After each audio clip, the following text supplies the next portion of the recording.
الجنيه المصري يستقر أمام الدولار الأمريكي لليوم الخامس على التوالي، ليصل إلى 47 جنيه و28 قرش في البنك المركزي المصري. بسم الله الرحمن الرحيم، أهلا بكم في حلقة جديدة من قناتنا.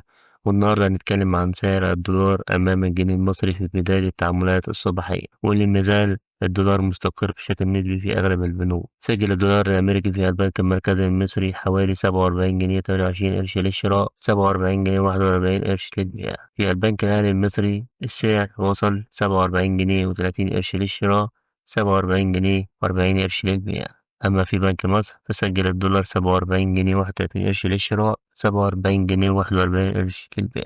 نفس الأسعار تقريبا في أغلب البنوك كالآتي: بنك الإسكندرية سجل الدولار 47 جنيه و30 قرش للشراء، 47 جنيه و40 قرش للبيع. في البنك الأهلي الكويتي سجل الدولار 47 جنيه و30 قرش للشراء، 47 جنيه و40 قرش للبيع. يعني كده باختصار السوق مازال في حالة استقرار من بداية تعامل الأسبوع. ودي كانت آخر أخبار الدولار النهاردة في البنوك المصرية. ولو الفيديو عجبك ما تنساش تعمل لايك وتشترك في القناة عشان يوصلك كل جديد من فيديوهاتنا. سلام.